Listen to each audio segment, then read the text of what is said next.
আমার এই ভিডিওটা করার একটাই কারণ কি কালকে থেকে একটা অনুরোধ হলো যেটার জন্য ভিডিওটা বানানো কি কালকে আজকে মাঝরাত থেকে শুরু হয়ে যাবে এটা প্রুভ করার জন্য অনেক মানুষ তারা ভিডিও স্ক্রিন থেকে আমি একটু ইমোশনাল তো বটেই, কারণ যখন আমরা গরুচোর গমচোর স্লোগানের পর এবার রাজনীতিকে আলবিদা জানালেন সুপারস্টার দেব। বললেন এখন থেকে তিনি অভিনয় নিয়েই থাকতে চান। অবশেষে জল্পনার অবসান, রাজনীতির পিচ্ছিল পথ ছেড়ে নিজের চেনা গ্ল্যামার জগতে ফিরে যাওয়ার চূড়ান্ত সিদ্ধান্ত নিয়েছেন টলিউড সুপারস্টার দেব। সাম্প্রতিক বিধানসভা নির্বাচনে তৃণমূল কংগ্রেসের অভাবনীয় বিপর্যয়ের পর আর রাজনীতির ময়দানে নিজেকে জড়াতে চাইছেন না দেব।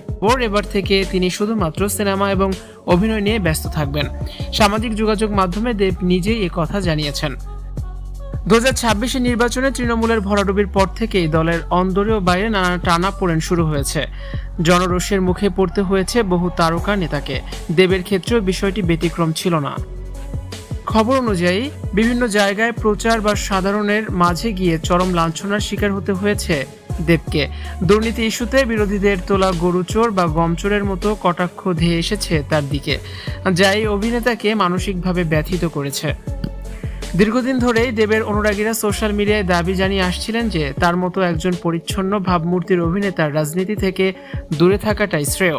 ভক্তদের মতে রাজনীতির কাদা ছোড়াছুড়িতে দেবের ব্যক্তিগত ইমেজ ক্ষতিগ্রস্ত হচ্ছিল। অবশেষে সেই জনমতকেই সম্মান জানিয়ে রাজনীতি ছাড়ার সিদ্ধান্ত নিয়েছেন দেব।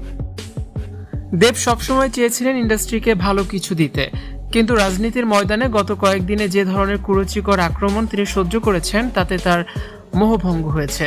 তিনি এখন নিজের প্রযোজনা সংস্থা এবং অভিনয় নিয়েই ব্যস্ত থাকতে চান। দেব রাজনীতি ছাড়ার ইঙ্গিত দিতেই টলিউড মহলে খুশির হাওয়া।